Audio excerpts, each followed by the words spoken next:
We'll be here every Monday and Friday through April. Same place, same time. I think you will find tonight a very practical message. But to understand it, we must go back and see if we really believe the same thing. I make the claim that the eternal body of man is the imagination, and that is God Himself, the one we speak of in Scripture as Jesus Christ. Now we are told in Scripture to examine ourselves to see whether we are holding to the faith. Test yourselves, said Paul. Do you not realize that Jesus Christ is in you? Unless, of course, you fail to meet the test. Now, you've just had the test, and you alone can judge whether you failed or not. For you heard the word Jesus Christ. You heard the word God. Now, if it conveyed the sense of an existence something outside of man, you failed the test. If when you hear the word God, or the word Jesus, or the word Christ, the word Lord, and the mind jumps to something outside of you, outside of man, you failed the test. Now we are told, by Him all things were made, and without Him was not anything made that was made. And that, I tell you, is your own wonderful human imagination. That what is now proved in the world was once only imagined. But this is the greatest of all secrets, the secret of imagining.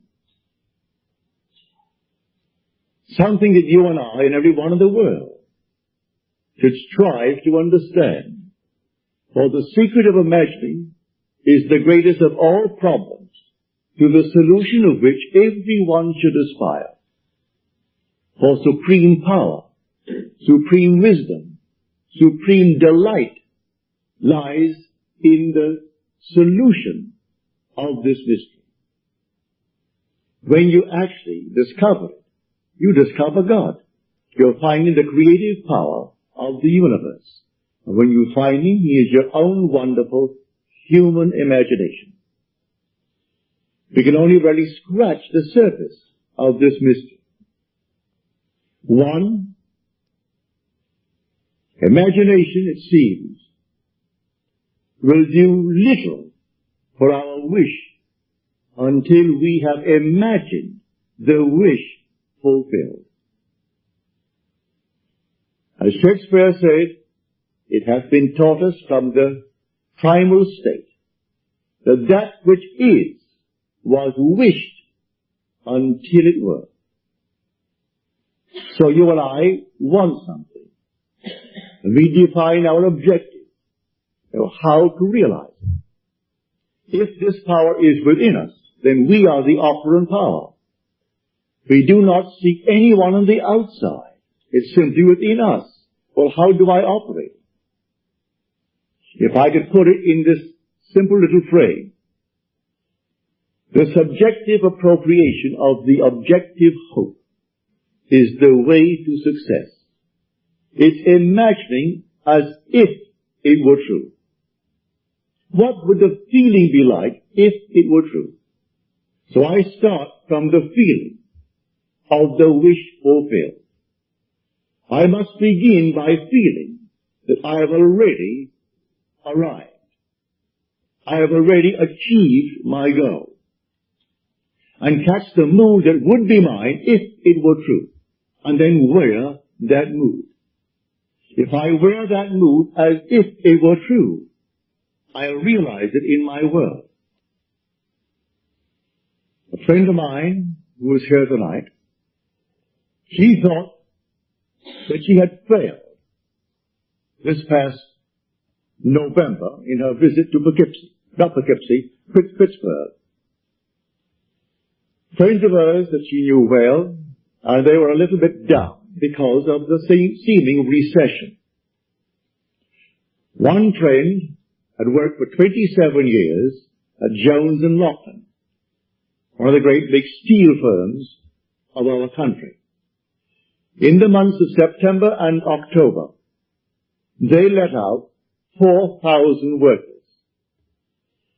He had to put in 3 years and 2 months to complete a 30-year service with the firm. After 30 years, he could retire at a very good, I would say, retirement fund. But he also had 6 more years to go for his Social Security. And they let out 4,000. And then it was rumored in the plant that they're going to close that plant. She reminded him of the use of imagination, which he had used with him successfully in her previous visit to Pittsburgh. But he laughed it off. Those things would have happened anyway. She reminded him of 6 distinct requests on his part that he thought he could not realize. Every one came to pass, as she reminded him. And then she took a vision of mine and explained it to him. She said, what I told you the last time. That Neville had a vision. Well, the Bible tells us that the depth of our own being speaks to us through the medium of dreams and vision. So here in this dream of mine, call it a dream if you will, it was just as real as this, I was taken in spirit into an enormous mansion. And here, 3 generations were present, but one was invisible, and that was the grandfather. The father was explaining to his children the secret of his own father's success. So there was the grandfather now departed from the world, leaving behind him an enormous fortune for the benefit of his son and then his grandchildren. And so the father said to the children, grandfather used to say, while standing on an empty lot, I remember when this was an empty lot. Then he would paint a word picture so vivid of what he intended to do with that empty lot, that it ceased to be an empty lot, and you saw the structure that he intended to build. But he acted as though it was already a completed act. He began with the feeling of having arrived at his ideal for that empty lot. Then I woke on my bed, and I recalled the dream, and I knew that the depths of my own being had constructed that scene to instruct me. Here is one facet of the great use of this power called imagination, which is God. It was too early to rise, so I went back to sleep, and I redreamed the dream. This time, I am the grandfather. I am not the father telling the story. I am not an eavesdropper listening to the story as it was told in the original dream. I am now the grandfather. Then I would say to everyone, my standing on an empty lot, I remember when this was an empty lot. So she reminded him of this technique. Now she said, you are afraid that you might be let out after 27 years and 2 months in Jones and Loughlin. I will now remember when you were afraid. I will remember when you thought it all came to an end. That's one. He said 2 years ago, I was interviewed. And I thought it a very good interview. But after 2 years, it has never appeared in the trade paper. And I wondered what have they done with it. Have they simply forgotten it, mislaid it, or deliberately not used it? She said, I will read that magazine. And I'll be lifted up by it. It's humorously written, as you tell me. Well, I will take that book right now in my hand, that magazine, and I will read it. All about you. She went into 2 or 3 others. Then she returned. Now she's here tonight. She said, in December, I received the magazine. It's very well written and very, very humorous, all about this man. Then she said, I heard on the radio that Jones and Lofton had decided not to close the plant, but instead to spend $13 million on the plant in modernizing. And then beginning January the 1st, to recall over 4,000 workers that they had let out. Now he is walking on air, but like all of these fellows, he will still forget it. He will still turn to a God outside of himself. This to him would have happened anyway. They would have spent the 13 million, brought back the 4,000. That thing that was found after 2 years and printed, oh, that would have happened. And man goes blindly on, worshipping a false God, because he does not know God. The only God is your own wonderful human imagination. The only name forever and forever that is his name is I am. So that is my name forever. So when you come to the people of Israel and they ask you what is his name, just simply say, I am. That is who I am. And by this name I shall be known throughout all generations. There is no other name. You cannot separate I am from yourself. That's your essential being. And when you say I am, you're all imagination. You cannot stick imagination on the outside and point to it. So you do not observe it as you observe the fruit of imagining. You do not observe imagination as you do objects in space, because you are the reality that is called imagination. This is what we teach here night after night. Now you can test it. What would the feeling be like if it were true that I am now the man that I would like to be? What would the feeling be like? Catch the mood. For the mood determines the fortunes of people rather than the fortunes determine the mood. Man puts it just the opposite. If I had $1 million, he said, oh, I would feel so good. No. Feel as you would if you had it. Catch the mood. And the mood will create that objective hope, if that is your hope. What would the feeling be like if you are now the person you want to be? And catch that mood. And wear that mood as you would a suit of clothes. And that mood will actually create an objective state that reflects that mood. That's what she did. She put herself into a mood, actually feeling that she was reading a story of her friend. And here it came. It's a complete spread, 2 full pages, all about this man. And then a little news bulletin on the radio. And then confirmation from him on a telephone call from his wife, confirming the news bulletin, that they're all back on their job, and here now, as he said, for years, after 27 years, I walked through that plant, I thought I'd go crazy. I wanted to climb the wall because of the noise. When I heard the hammers, and the bellows, and the furnaces, and all these thousands of workmen, that constant din, I wanted to climb the wall.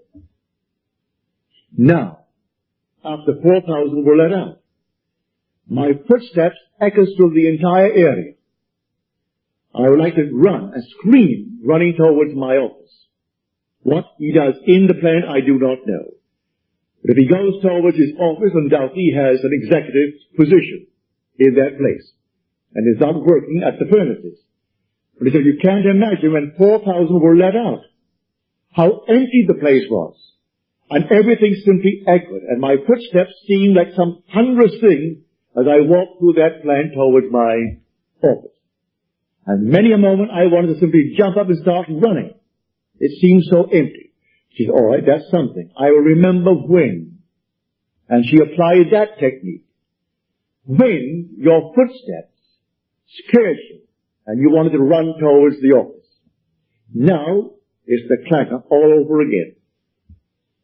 So I tell you, I know from my own experience that these moods, you catch a mood, I could tell from the mood that possessed me through the day that I would meet a certain character. And I met that character. It may be someone I knew or some total stranger, but I could tell from the very mood that possessed me. I'm drawing into my world an affinity with that mood. You can catch a mood and create the world that is in harmony with the mood. Anyone can do it. In fact, you're doing it morning, noon, and night anyway. So when you turn to some external God, you are turning to a false God. There is no external God. Examine yourselves, said Paul, to see whether you are holding to your faith. Test yourselves. Do you not realize that Jesus Christ is in you? Unless indeed you fail to meet the test. You've just had the test.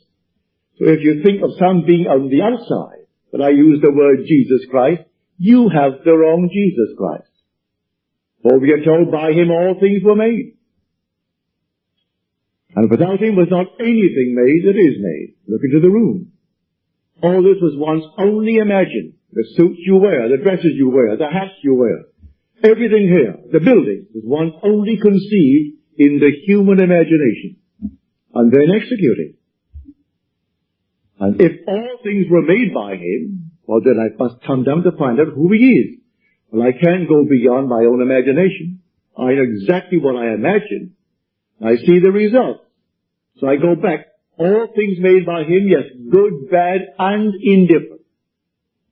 He waits on me just as quickly and just as indifferently when the will in me is evil as when it is good. Is that in Scripture? You'll find it in Scripture. Read it in the book of Deuteronomy. I kill. I make alive. I wound. I heal. And none can deliver out of my hands. I am the Lord. Read it. Read that in the 32nd chapter of the book of Deuteronomy. There is no other God. I am the Lord your God, and besides me there is no other God. I am is that God. As we are told in the 46th Psalm, be still and know that I am God. A man will not believe it, and yet he has evidence morning, noon, and night that his own wonderful creative power, which is his own wonderful human imagination, is producing the phenomena of life. He sees it all around him, but he shuns it away. It's easier for him to genuflect before some little thing made by the human hand. So he put him on the wall and cross himself for luck. I think, oh, that's it. That's good. Now I've done my duty today. So he goes to church and he sings the hymns with all the others. And you think, no, I've done my duty, and give generously to the church. Perfectly all right. If you get any pleasure out of it, do it. But that's not serving the true God. If you want a social gathering, certainly go to church. Go to the coffee breaks following the service and ask 1% of those who come out of service, what was the text today? And he will look at you with some vacant look. What? What was the text? What did he say? What was the theme of his subject today? They don't know. But it's a place to go on certain days of the year, especially on Christmas, on Easter, and days of that nature. Others make it a point to go once a week. They think they're doing God a favor. You're walking with God morning, noon, and night. You take him to bed with you, because your essential being is God. And there is no other God. Were he not within you, you couldn't even breathe. Your breath is God. Every child born of woman is God incarnate. If man only knew that, there could be no war in the world. Killing man is killing God. For every child born of woman is the incarnation of God. Whether you be black, yellow, pink, white, or any other color, there is no other being in this world but God. So the incarnation takes place every time a little child is born and it breathes, and you spank it to get it to cry. That moment was the incarnation of God. Now, how can you kill him? How can you hurt him? Just teach him and show him what power is latent within him.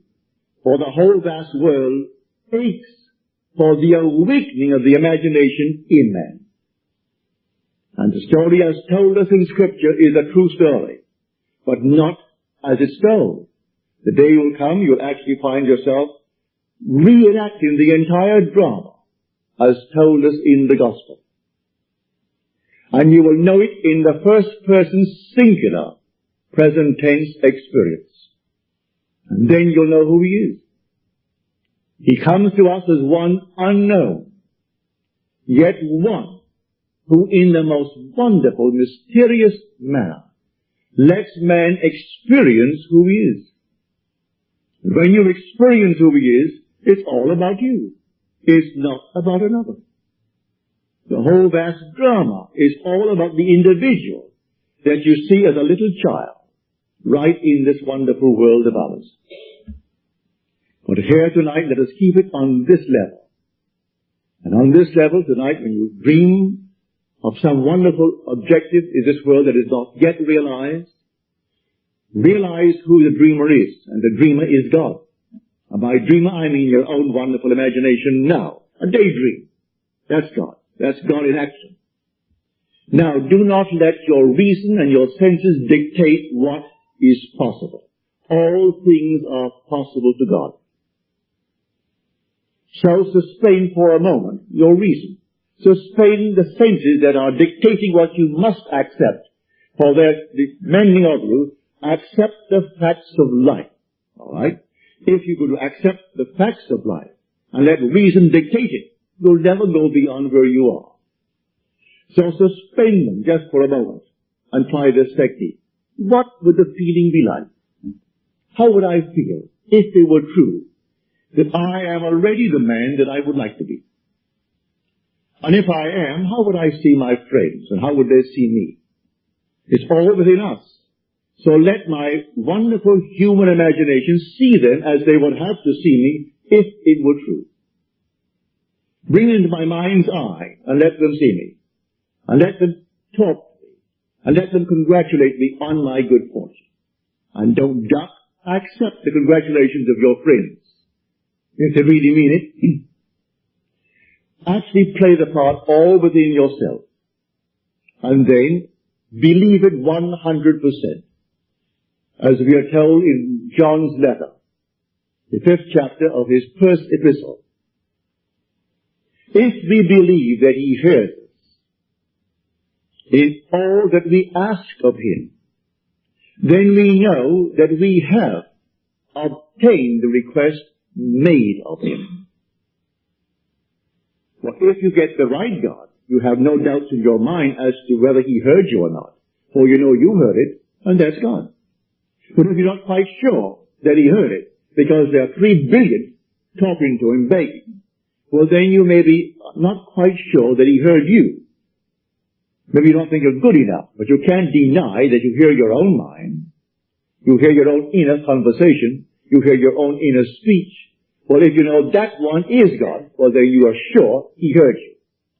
Now you are told in that 5th chapter, the 15th verse of first epistle of John, if we know that he hears us in all that we ask of him, then we know that we have already obtained the request made of him.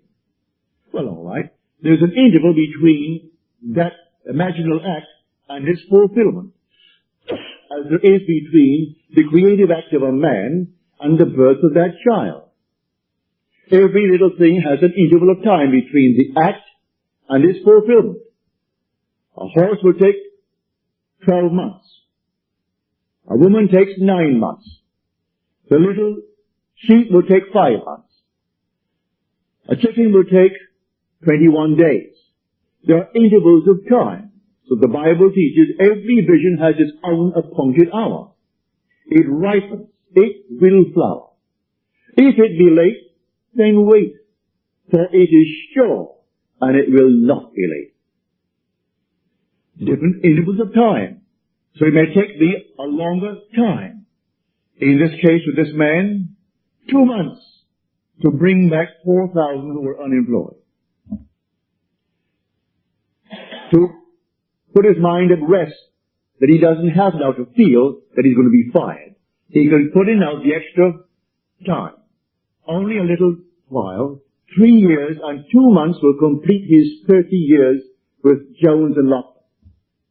And then, what's a man of his age? 6 more years, and then Social Security. So he'll have both. If it happened now, he wouldn't have it. He would be cut on Social Security, and he would be let out without a good retirement fund. So she goes back, and she reminds him that it happened before. He couldn't afford the roof for the house. And she said, I will see the roof on the house. I remember when it needed a roof. And so she told him, I recall telling you, I remember when it needed it. Well, soon after something happened in his work, he got the money and the roof is on. The wife wanted an organ. Couldn't afford the organ. All right. She said, I remember when you didn't have one. She has the organ. And she took one after the other. Of all these things, he's still, with all the evidence in the world, he is still working on some outside God. He thinks he's doing the wrong thing. He feels that if perchance that man is simply a devil incarnate, and he's taken me from my real God, which means something external to himself that he fashions out of his own mind and fashions with his hand, because all these little nonsenses that we buy and stick them up as holy objects. First of all, no artist really ever designed them. It's an offense to speak of an artist when you see these horrible monstrosities that we buy and stick around the place and call them religious objects. So, find who he is. He is the living God. He is a dead God. You want to read the 115th Psalm about the kind of God that men worship. The whole psalm is devoted to the false God that the whole vast world worships. He has eyes, but he sees not. Ears, and he hears not. Feet, and he walks not. Hands, and he touches not. Just a dead thing made by human hands, when the living God is within man as his own wonderful human imagination. So I tell you that all that you behold, though it appears without, it is within, in your own wonderful human imagination, of which this world of mortality is but a shadow. All things exist in the human imagination. And everything you see as an objective reality was produced by imagining. Think of one thing. Just think of one thing that would simply deny it. You can't think of one thing. So you go to the moon. You first had to imagine. Had to imagine everything concerning the machine that took you to the moon. Everything in the world first has to be imagined and then executed. All right. The intelligence to do it will come, but you take the blueprint first and conceive it and dwell in it as though it were true. And no power on earth can stop it from becoming so. Your visions will clarify itself. At night, it's a different kind of a night. Your days are different. You see people different. You can't walk by any man and not see him God incarnate. Can't do it. Even if he has the most horrible background. And he says simply, well, a murderer. And it's proven that he is. You still see God incarnate. But so sound asleep, the poor thing doesn't know. If you can only just get to it and show him that he really is God incarnate. And the one he thought he killed, he's been restored to life. Not to the senses of man, but he is restored in a world just like this, terrestrial just like this. About his business, he continues his work. until he too awakens from this dream of life. But all will awaken eventually. But why not start now? Start now to tell man who he really is. God and man are one. Man is all imagination, and God is man, and exists in us and we in him. The eternal body of man is the imagination, and that is God himself. Nothing but God in the universe. All God. And eventually, you and I will awake, because God is one, not two. You and I are one. Without loss of identity. That's one of the strangest mysteries in the world. Without loss of identity, we are one. I know that from my own personal experience. We are one. And yet, I am individualized. And you are individualized. And we tend forever and forever toward ever greater and greater individualization. And yet, we are one. And I will bring that out to the best of my ability as we proceed with these series of lectures. You will hear it. But tonight, if you're here for the first time, and you want something practical, you apply what I've told you. First, have an objective. You must have an objective. You can't say, well, I don't know what I want. Well, all right. Come back the next time. Ask yourself, what would I like of life? Don't be ashamed to name it, what would I like of life? Well then, try to get some objectives. Now, prayer, as far as I'm concerned, is nothing more than the subjective appropriation of the objective hope. That is the way to success. I appropriate it subjectively. How do I appropriate a state subjectively? Well, suppose now, this very moment, I wanted a ball, an ordinary baseball. Well, there isn't a baseball in the room, all right, but I want one. I would actually assume that I am holding a baseball in my hand until I can feel it. You think you can't feel it? Well, now try it. Try to feel what it would be like if you held a baseball. Now, to prove that you have held it, see what it feels like, the difference now, a tennis ball. See any difference? Or like a golf ball. See any difference? A piece of silk. You feel any difference? If you can distinguish between these many objects, though they are subjective, then they must exist somewhere. If you can actually separate them in your mind's eye and distinguish between these objects, I can begin to feel, begin to sense, begin to smell a rose. Well, a rose doesn't smell or doesn't actually have the odor of another flower. I can detect the rose. Now a lily, an Easter lily. I can detect that. Well, what does it do? Well, I'm going to get them. Someone will think of Neville and send him a flower. And it's going to be the flower that I'm going to actually feel and touch and smell. It works that way. Money has an odor. It's unlike any odor in the world. It's more fragrant to the miser than the most marvelous perfume in the world. He can tell it. You put a money bag to his face and it's like putting roses to mine. He loves it. He can smell money. Can feel it. Money has a distinct feel about it. Put a $20 bill in your hand and ask you to feel it, and then put another piece of paper in your hand and you can tell the difference. There's a difference. It is an odor to it. All this is part of the inner man, that all things are possible to him. Try it. Before you condemn it, try it. And if you have the evidence to support my claim, well then it doesn't matter what the world will tell you. If he laughed at you, so what? So they laughed at everyone who had an idea that seemed a little bit off-center. Always laughed at him. They laughed at the idea of going to the moon. Well, now it's an accomplished fact. There are still those who won't believe it happened, you know, because they don't want to believe that it ever happened. There are those who said you couldn't go down and actually live underwater. Now we have a submarine. There are still those who won't believe it. You can present them with all the facts in the world, and they won't believe it. So I tell you, you try it first. And if it proves itself in performance, it doesn't really matter what the whole vast world thinks.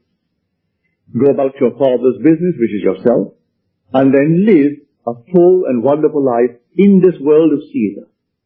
And the day will come you will actually depart this world. I mean this age. Because those who are departing it now, unless they are awakened, they'll still find themselves in a world just like this. But those who have awakened, who have experienced the second birth, the birth from above, find themselves in an entirely different age, where they're all imagination. And they are perfect. And wherever they go, everything is perfect. They don't have to raise a finger to make anything perfect, because they're perfect. All things must conform to them, for they're perfect. That's heaven. Heaven is not an area, it's not a realm, it's a body. And when that body is awakened within you, which is the wonderful human imagination completely awake, then wherever you go clothed in that body that is completely awake, everything is perfect. If you found yourself in a forest of dead trees that all burst into foliage, in the desert they would all bloom like the rose, because you are there. No blind man, deaf man, no handicapped man could stand in your presence. He would be instantly transformed into a perfect man because you are perfect. That's heaven. It's harmony. So it's not a place where you're going to go, pearly streets and all that nonsense. No. It's just simply you in a world that is perfect because you are perfect. And the day will come you will awaken that body, for it's in you now. That body is in you, but it's sound asleep. And one day you will experience the resurrection. And you'll know the mystery of the resurrection. When you rise, and you rise within yourself. For the grave in which Christ is buried, if the Lord is buried, is your own skull. That's where He is buried. And in that tomb, where He is buried, one day, He will awake. And He will come out of that tomb. And it's you who comes out of the tomb. And you'll know who you are. He is buried in every child in the world. This universal being. And yet one. Billions of us, and yet only one Lord. And that one Lord, in His fullness, is buried in you, individually. And when you awaken, you are He. So tonight, take a go. Make it a lovely go. Either for yourself or for another. Any time that you exercise your imagination lovingly on behalf of another, you're mediating God to that other. So, bring a friend before your mind's eye. Represent him to yourself as the man or the woman that you would like them to be. And don't tell them, ask for no praise, just assume that they're talking to you and telling you the most marvelous news about themselves. And you congratulate them on that good news. And go your own way. Believe in the reality of that imaginal act. It may happen tomorrow. It may happen a day after, or a week later, or a month later. It has its own appointed hour. And it is ripening and it's going to flower. So don't be concerned. Leave it alone.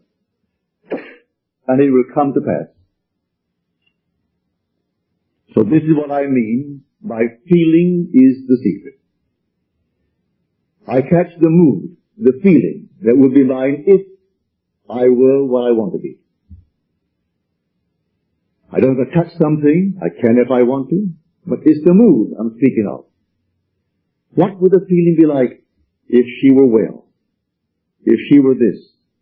And then you catch it, just as though it is true. You always go to the end, and the end is where you begin. You're always imagining ahead of our evidence. So go to the end. And feel the end. And then, well in that end, even though reason denies it and your senses deny it. You turn your back upon the doubters. That is your senses and what reason dictates. That's the hell or the devil or Satan in the world. That's the doubter. So you turn your back upon it. And then you walk as though things were as you want them to be. And living in that assumption, it slowly hardens into fact. Even though at the moment of the assumption it was denied by reason, an assumption, though false, if persisted in, will harden into fact. So you learn to assume and learn to persist in the assumption, and it will come to pass. Now let us go into the silence